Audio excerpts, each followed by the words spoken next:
Two girls, a whole lot of books, and even more to say about them. I'm Tor. And I'm Bronte. And this is Gorls Unplugged. We're here for all things bookish, from recommendations and book-to-screen adaptations to spilling the tea on all the latest community drama and news. Don't forget to subscribe and follow along. So today is a bonus episode, which means something big is coming. If you watched our last episode, you'll know that next week we are having the Twisted Sisters on an episode to talk all things about their books, Zodiac Academy, their careers. So we are very excited. We are so excited. This is huge for us. Huge. So we thought today we would actually talk about how Zodiac Academy brought us together, the books themselves, and we'll play like a fun little game of Snog, Marry, Pie as well. Yeah, 100%. It's going to be a fun little episode. But before we get into the game, our rankings, our reading orders, we wanted to talk a bit about how it impacted us as friends, as creators, our podcast, basically our overall origin story. Yeah.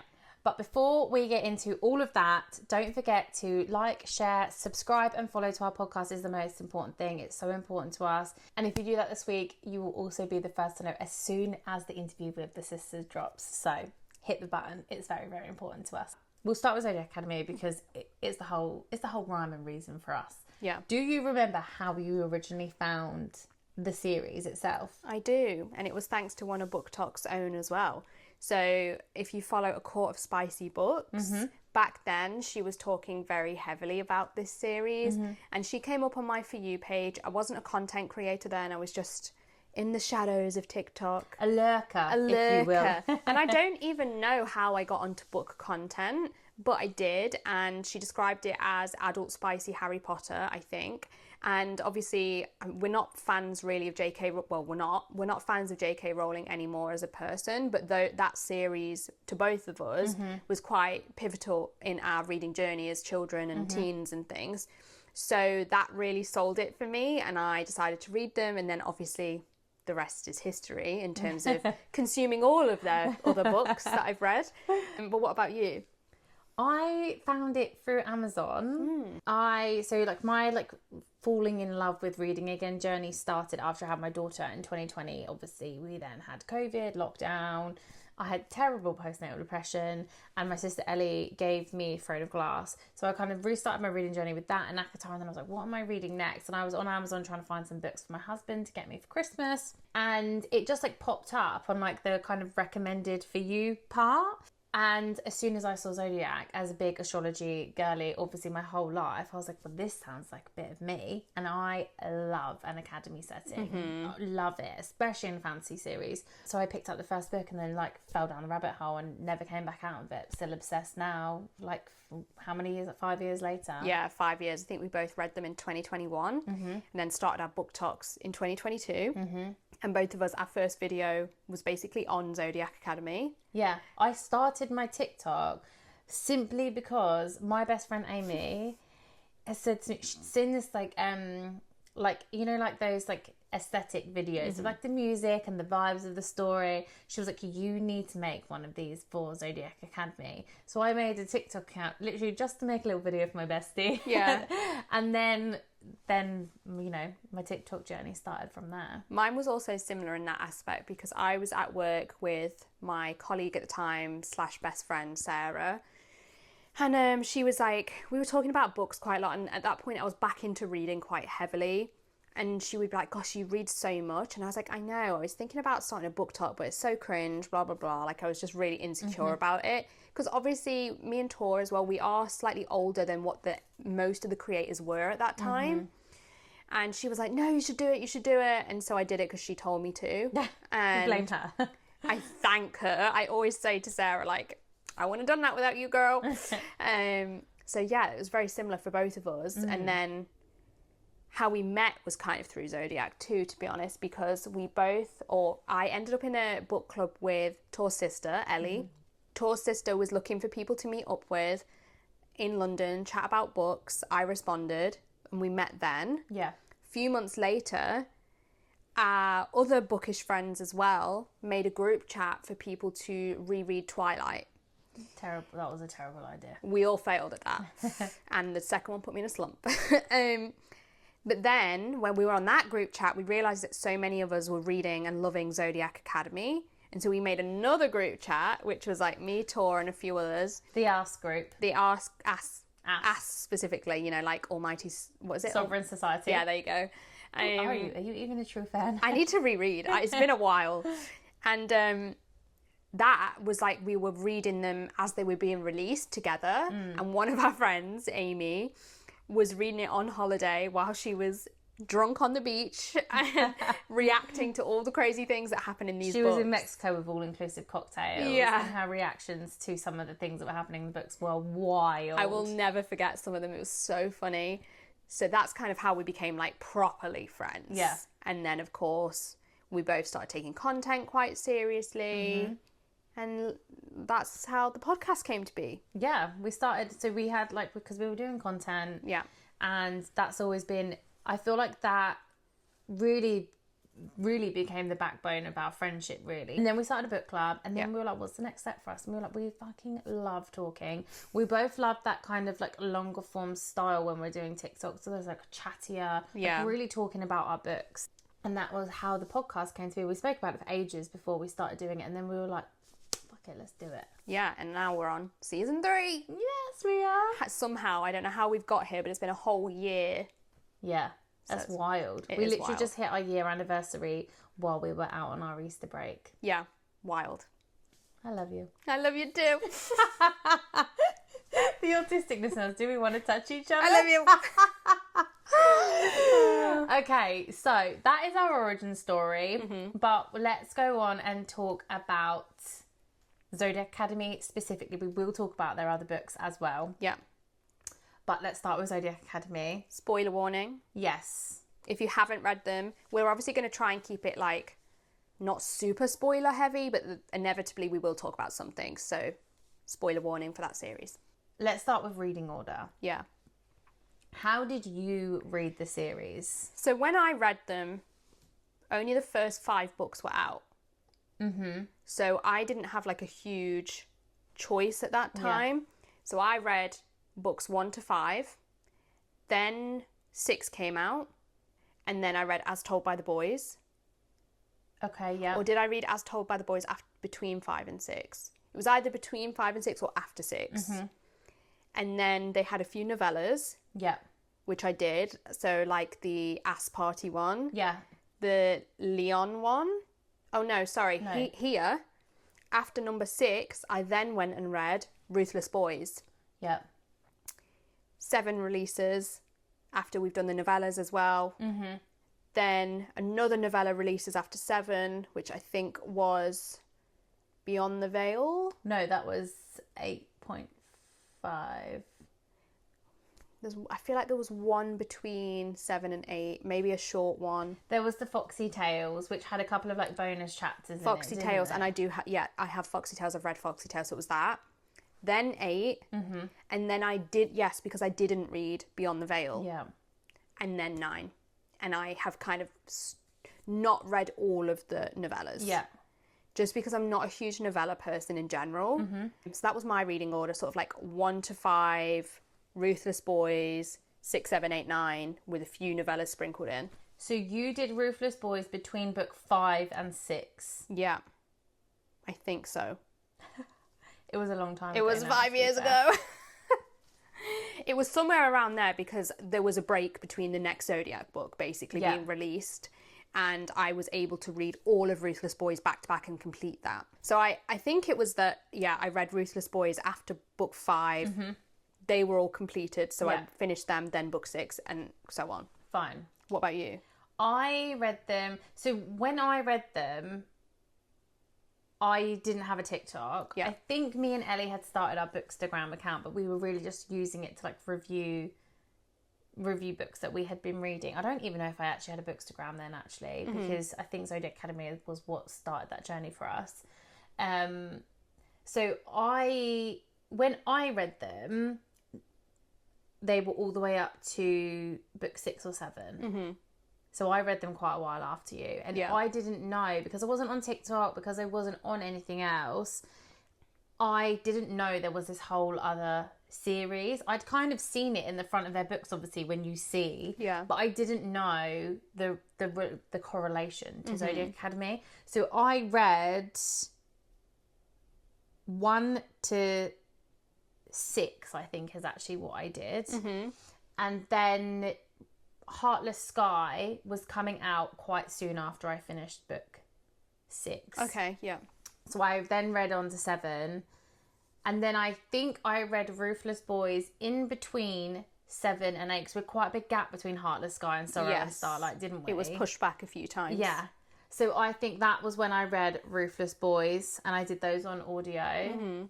And then read 8, 8.5, and then 9. And then after the series finished was when I read Dartmoor Penitentiary. And did you ever do As Told by the Boys? I did, yeah, but I think as well I did that in between, like books releasing, where I needed a bit of a fix. Yeah. Like I needed it injected into my veins because I missed it so much, and then I read it at some point in between the books. So, and I've read all of the novellas as well. I've read Foxtails, I've read The Arse One, I've read Seth on the Moon. See, I've not read Seth on the Moon. The only one I haven't read, I'm outing myself here as a non-true fan. I have not read Live and Let Lionel. I've not read that either. I do want to read it, but I haven't read it yet. Yeah. I think I've not read Seth on the Moon, Live and Let Lionel, and Beyond the Veil. But Live and Let Lionel's like almost like a full-size book. It's not a tiny novella. Because like Beyond the Veil's quite big as well. That's like a full-size book. Not as big as their other books, obviously, but it is a full-size book, and I loved that book. They like a hecking long story. Yeah, but I think the thing with Zodiac Academy is by the point that you're in it for the characters. Yeah. Because they feel like your friends. Yeah, it's the definition of found family trope. Oh my God, yeah. If you love that trope, you'll not find it done better than this series. And I don't think I've read a series funnier. Yeah, it's so funny. So funny. Oh, yeah, they made me laugh so much. Every single book. Yeah. Every single book. And like when you go back and reread, they just get funnier because you know the characters even better. Yeah.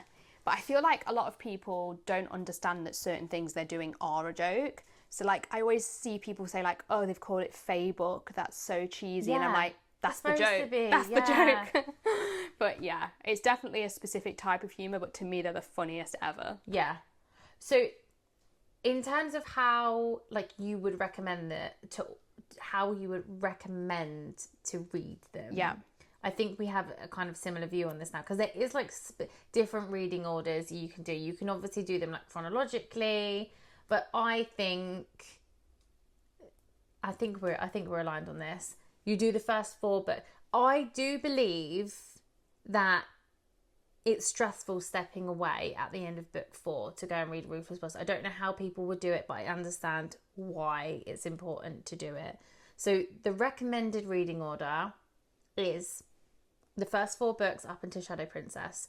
Go back and read the first 5 Ruthless Boys books, then come back and read the rest of Zodiac Academy before going on to read Dartmoor Penitentiary. Is that how you would recommend to read it? Oh, interesting. So I always tell people, and I've done videos on this before, I always recommend 1 to 3, then switch to Ruthless Boys and do all 5 because of the stressful ending at the end of 4 that you won't want to come away from.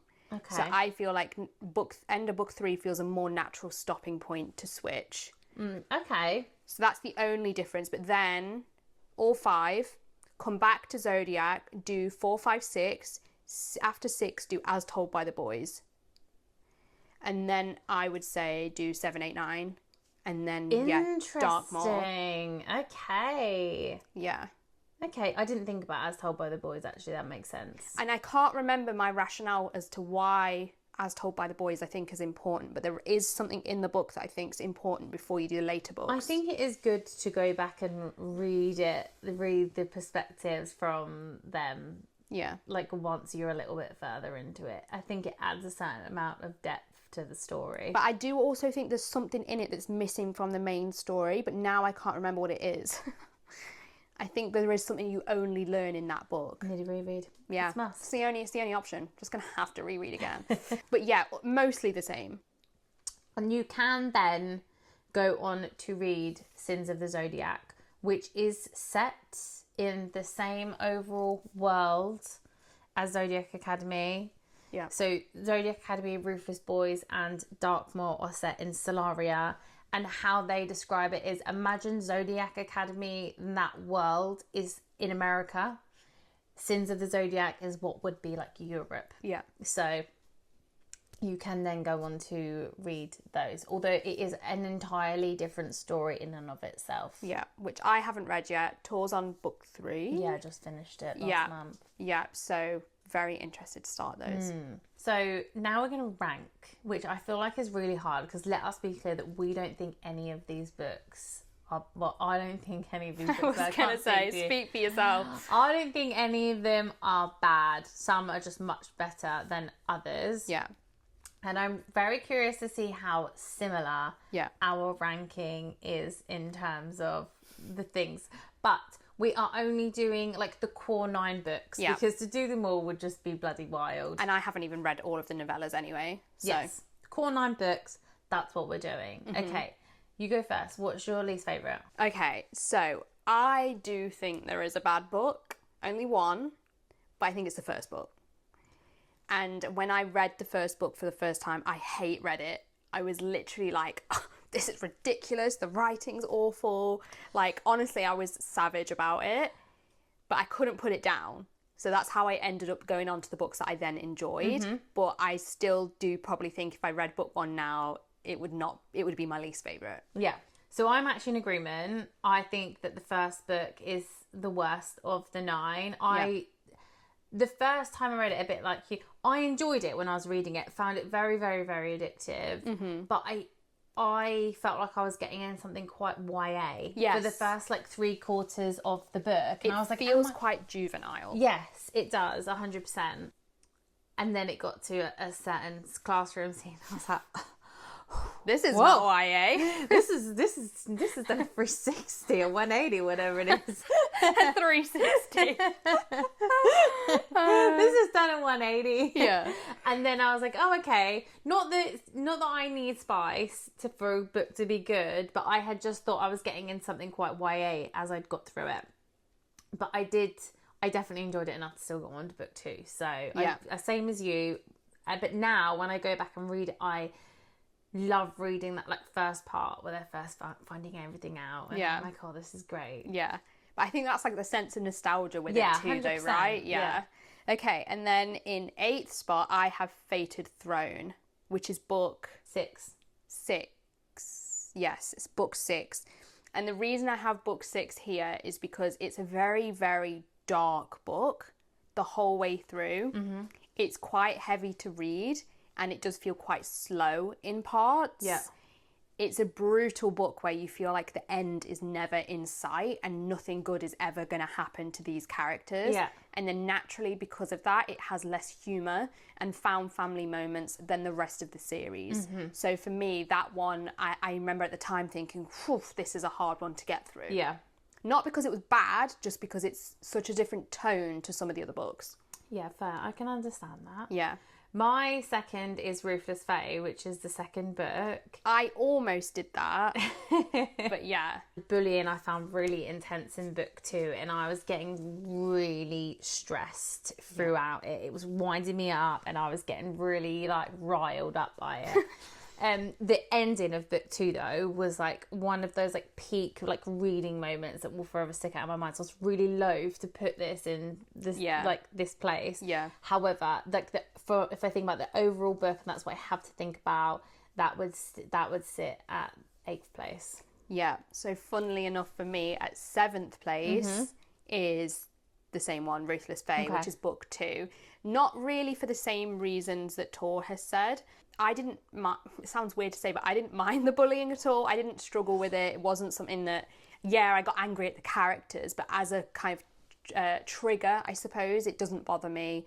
But it was still like a little bit weaker than some of the later books in terms of their writing and feeling a little bit juvenile. But again, the reason... Just a little bit.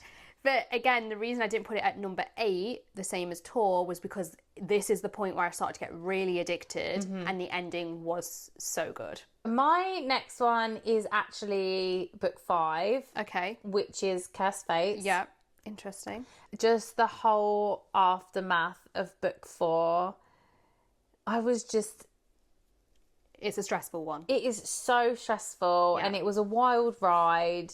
And the ending, I was so angry about the ending of that book. Yeah. Not that, and listen, this is all goes to say that I love every single one of these books. Yeah. Like, I loved this book so much, but just like overall, in terms of reading experience and things that happened, that would be my 7th place. Is that 7th place? Yeah, that's your 7th. Yeah, this is going to get confusing. I know. It makes sense. My number 6, maybe a controversial one, but it's Heartless Sky.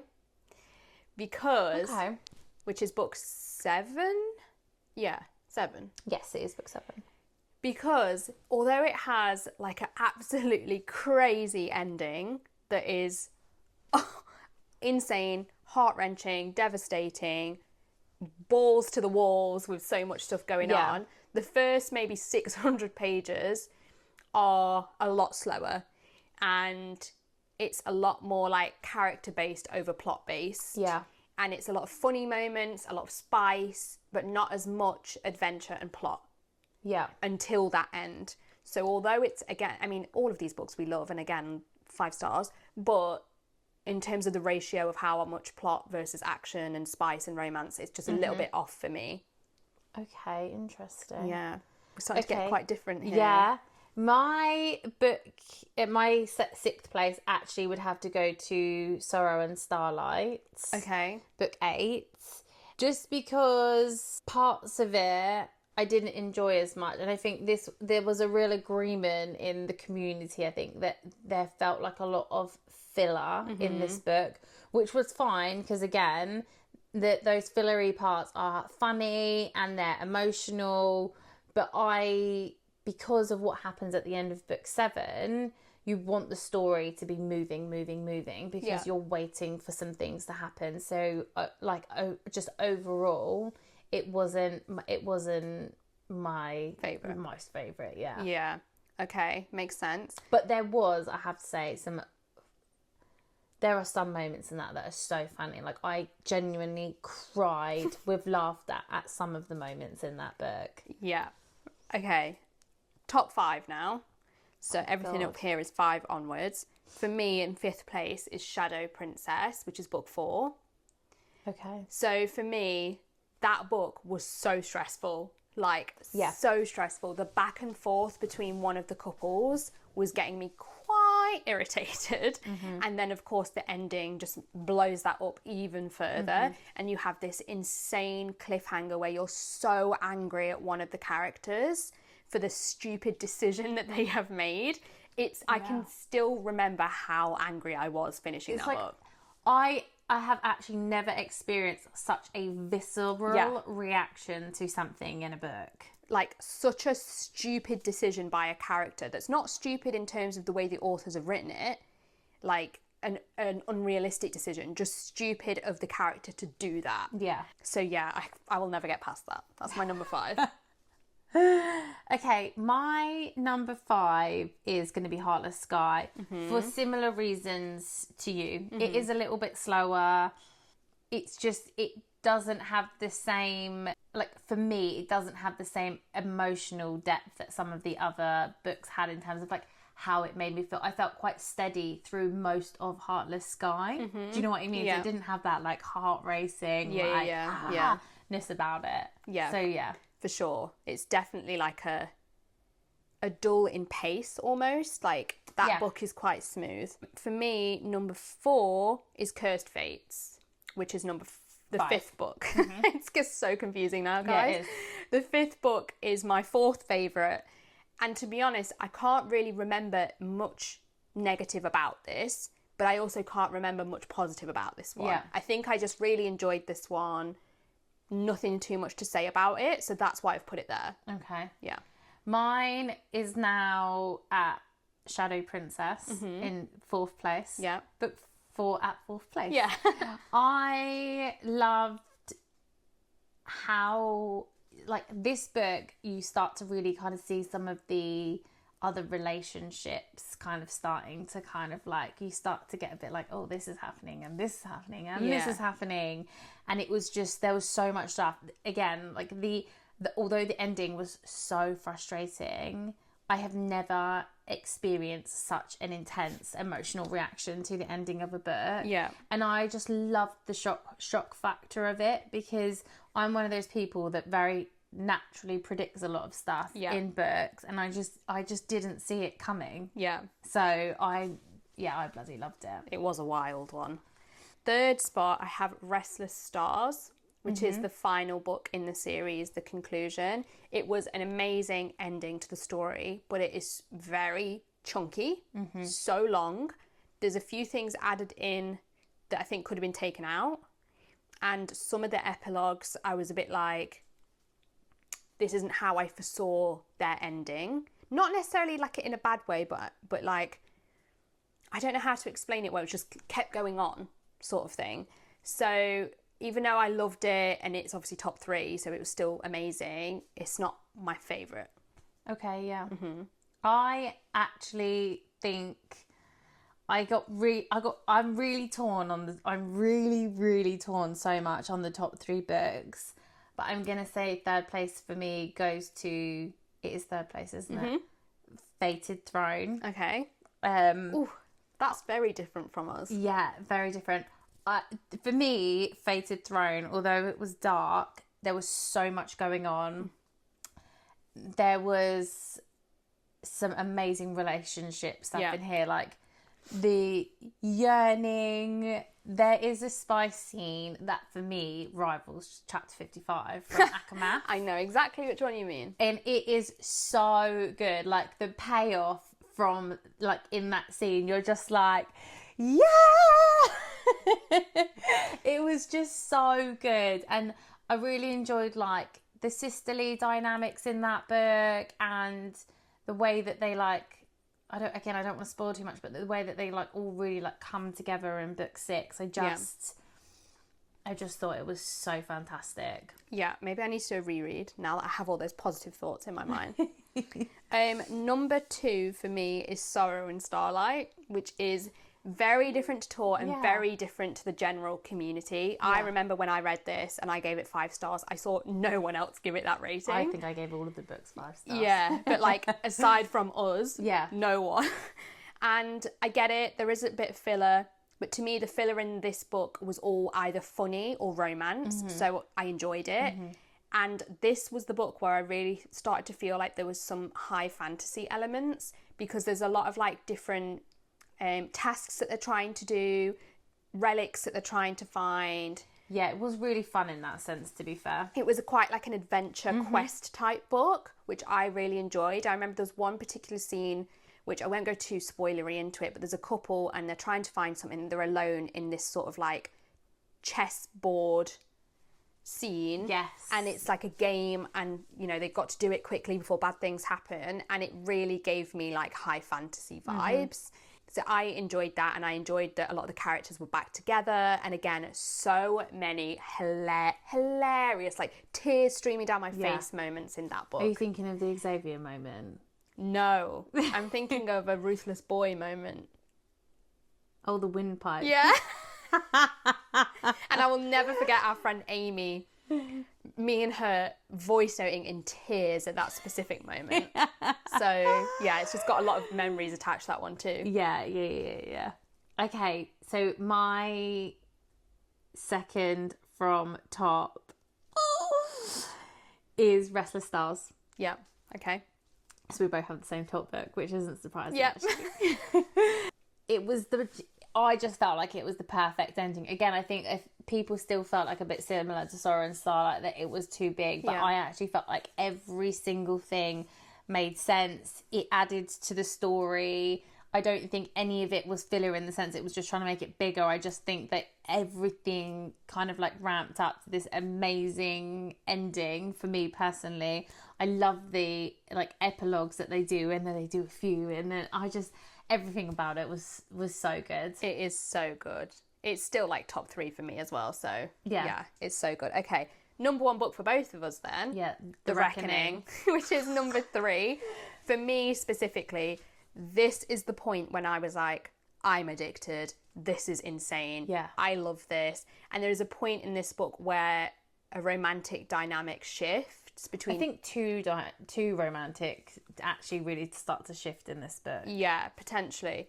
I think the one I'm thinking of specifically is, I'll just say Darcy and her love interest, because there's a lot of like enemies to lovers back and forth banter, jealousy and possessiveness in this one, and then a really iconic quote of declaration of love.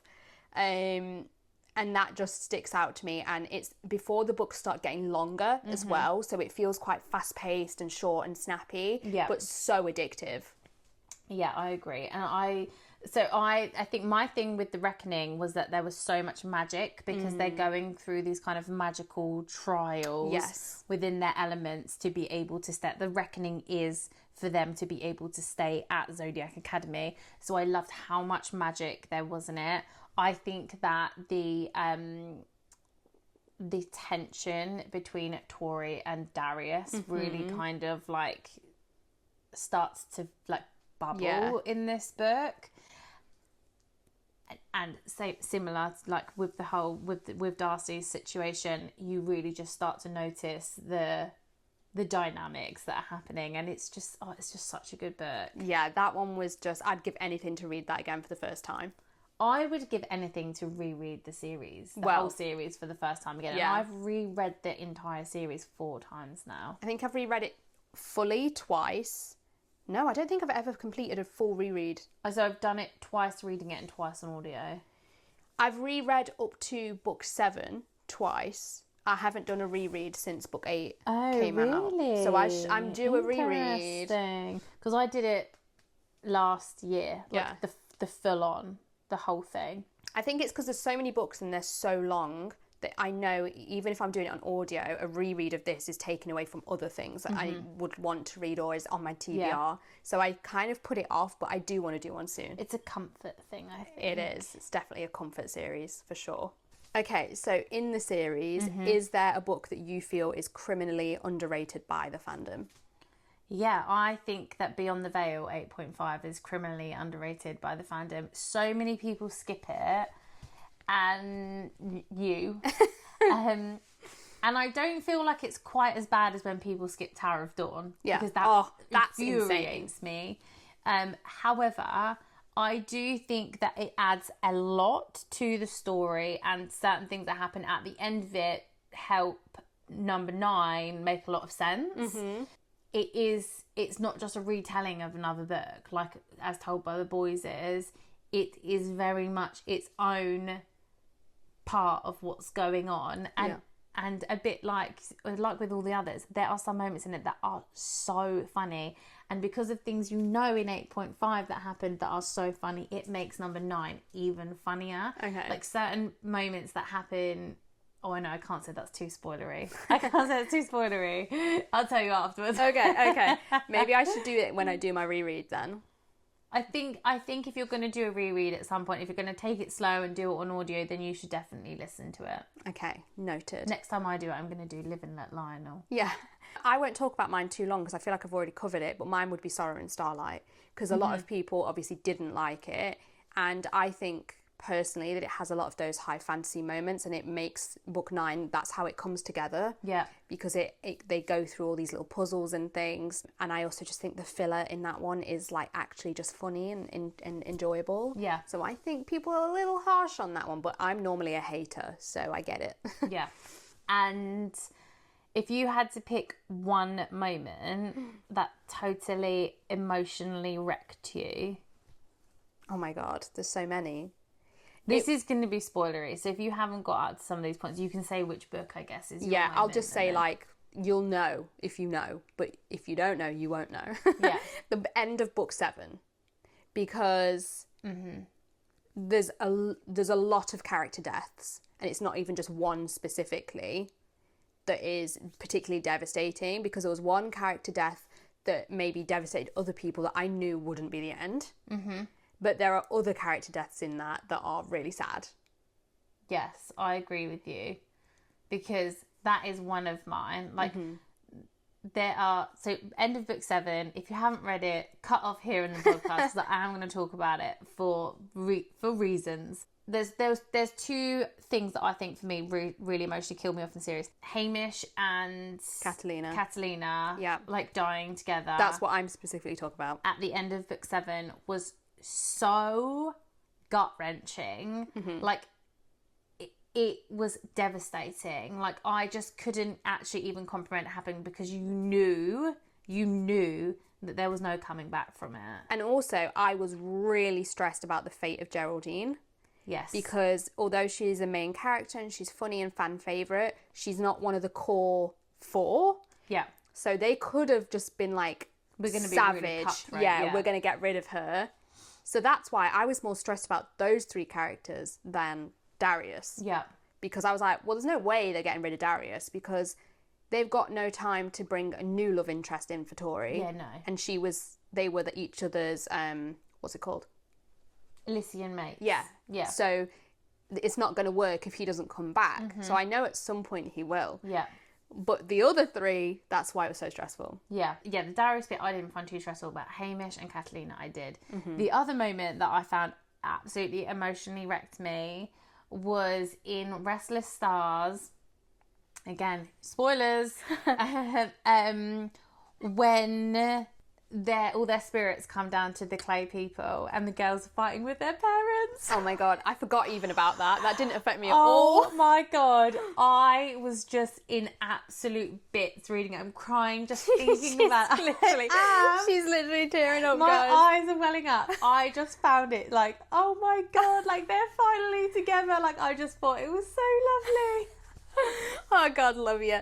I think the other bit was, for me, was also the bit we've already discussed, which was the end of book 4. Yeah, I mean, the ending of Shadow Princess was like awful. But I can't remember if I cried.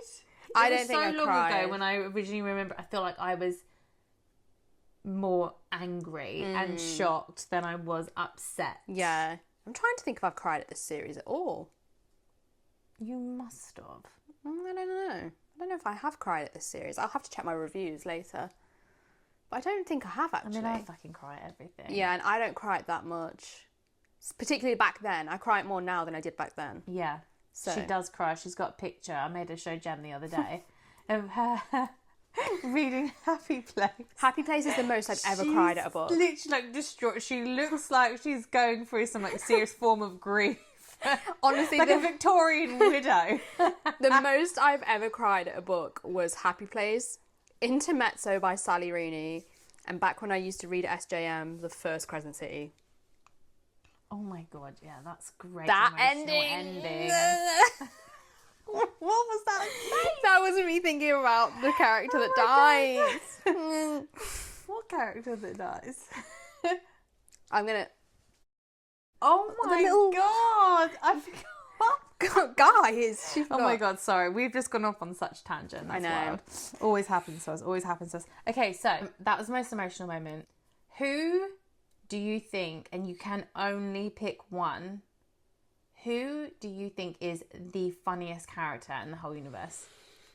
This is really hard because there's 2 that are really funny, but they're also kind of annoying. And then there's one that's like funny in a different way. I have 3. Yeah, I have 3. Okay, so who are the 3? The 3 are Leon, Seth, and Geraldine. Yes, yeah, 100%. But Seth and Leon can be Mardy sometimes. Do you know what Mardy means? I forget. She doesn't know what Mardy means. She's not a northerner, guys. I was about to say, is this some northern slang? Yeah, Mardy means like stroppy. Like you'd say to a kid if they were just crying for no reason, stop being Mardy. Yeah. Okay. So like sometimes Leon and Seth can be a bit like children. Yeah. Geraldine is hilarious, but sometimes she's a bit much. So hilarious. Yeah, but I think I would pick Geraldine overall. Do you? Yeah, I think so. I feel like Seth, Leon and Geraldine are definitely the 3 funniest characters in the series. I do think the funniest is between Seth and Geraldine. Yeah. But I do think that Seth is the funniest. I feel like his just like outlandishness, and actually his strops really make me laugh. Like his meltdowns about things to Darcy are just wild. Yeah, and he does definitely get better in the later books. I think that's the thing with Seth. I think that's what makes me love him more, is that he's probably the character I hate the most at the beginning of the series. He's the worst bully, I would say. Yes. Because it's got that real nasty, like British, they're supposed to be set in America, but it's got that real like nasty British boy, like bully vibe. Do you know what I mean? Yeah, for sure. I mean, I also do think that Orion is quite funny in his own way. Oh my God. Because he's so so dry grumpy. humor, isn't it? Yeah, he's so grumpy. He's so sarcastic. He hates everyone. And he's stuck with these like kids effectively. And also Gabe, even though he's technically like so young. I know, he's like 26, isn't he? Like 25, 26, something like that. But also I think Gabe is quite funny a lot of the times. Yeah. The thing that happens to him with his pubes? Like that story. Yeah, that's so funny. Yeah, there is a lot of funny characters in it. Oh, there's so much humour. What always makes me laugh about these books as well is that, like, they say that Zodiac Academy should be, like, say, like, in America. It's, like, the equivalent to America. But there is so much British humour. Yeah, there is. Like, I think, like, Lance is so British. Oh, 100%. He's such a Brit. I literally picture him as Daniel Craig, who is British. Stop. What? Because, like, he's old. He looks like he could be a dad. He could be evil. Like, I know in the books it says that he's really fit, but I can't imagine a villain as fit. Do you know what I mean? Oh, Lionel. I thought you were talking about Lance at first. No, Lionel. Lionel as Daniel Craig. I always imagined him as Eric Dane. God rest his soul. Yeah, I could see that. Yeah. But then again, he's too fit. Like, I can't have a villain that's hot. I need a villain that's, like, ugly. Yeah, because you have to hate Lionel. Especially the stuff he does in book 6. Yeah. He gets a lot of spice scenes in book 6 that I don't want to have someone attractive. Oh, yeah, no, you are right. So, outside of Zodiac Academy, any other Twisted Sister favourites? Yes, so I have read 23 books by them in total. I would say, and this is wild that I haven't continued it for this reason, book 2 of Age of Vampires, obsessed. Obsessed. You only got to book 2? Yeah, and then I stopped. What? I don't know why. I can't even remember why I stopped. Oh my God, they're so good. I haven't know. finished the series, but they are so good. I need to go back to them. Yeah. I got to one of those points where I was waiting for the next release, and then I forgot what happened in the previous book, and I was like, I need to do a recap before I can go on to it. I don't know what my excuse was. Don't know. Just one Couldn't of them tell things. you. Yeah, but book 2, I was like, this is like crack. Like, Yes. this is going to be my new series. Because one of the love interests specifically as well is like my ideal love interest in a book. He was very much giving Damon Salvatore, Spike in Buffy, even a bit of Lance Orion, that kind of love to hate love interest. And I loved it. I also have read all of Ruthless Boys. Yeah.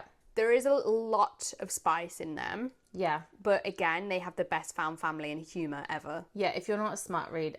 I mean, you can't read a Twisted Sisters book if you don't like smart, so... Yeah, and there is a few, like, dark romance ones they have that I've read as well, like what's it called, the Death Cycle duet or something? The Death Club. Death Club duet. I've read them. I enjoyed them. I loved them because I like anything that the Twisted Sisters do, but would I read them again? No. Yeah. Would I, like, probably put them in recommendation videos? Not really, because they're just not my vibe. Yeah. But Age of Vampires is very, very my vibe. It is very your vibe. Yeah. And it's so good. Yeah. What about you? Because you've read it a lot more. I think I've read almost everything that they've written. I've read all of Zodiac Academy, all of Ruthless Boys, all of Darkmoor, everything in Sins of the Zodiac so far. Yeah. Hollow, which is their newest release, Yeah. which is a really good time. It's very different to the other fantasy books. It's kind of set in this like woodland forest, and there's these spirits. It's very good. I've also read the entire US of Anarchy series, and I do love the Kings of Quarantine series. I was less obsessed with the duet that you've read, The Death Club. Did enjoy it, but less obsessed. But those are all wide shoes. Yeah. So you have to be like in the mood. Like I can't always just pick up a wide shoes. I have to really be in the mood for it. And those are a bit more like, those are contemporary. They're not which is fantasy. Why I haven't done those ones, and I probably never will, because I don't gravitate towards that amount of smut. And so if I was to read... Especially not in a fantasy genre. Exactly. Like, the only reason I've read Ruthless Boys is because it's also fantasy and ties into the Solaria world. Yeah. But they are good. They are really good books. Like, the writing's great, just like the other ones. I've read most of the vampire ones. Yeah. I got up to book 4, I think, and I think there's 6 or 7 of them. 6, yeah. The only things that I actively haven't read is the Beautiful Carnage one, which I think is that's a contemporary, like, dark romance.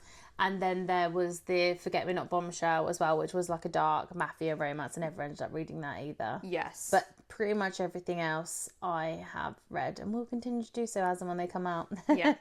But I would say for anyone that's read Zodiac Academy and is looking for that next fix, either the like Age of Empires series or the Sins of the Zodiac series will be what will kind of like scratch that itch, I think. Yeah.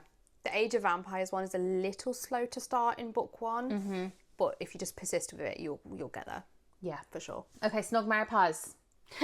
Snog, Marry, Pie. If you don't know what pie is, in UK it's like when you reject someone. Yeah. So it's like Snog, Marry, Avoid, but Snog, Marry, Pie. Yeah. I was going to do Kill, Marry, Fuck, but I just thought it was a bit crass, so I went with Snog, Marry, Pie instead.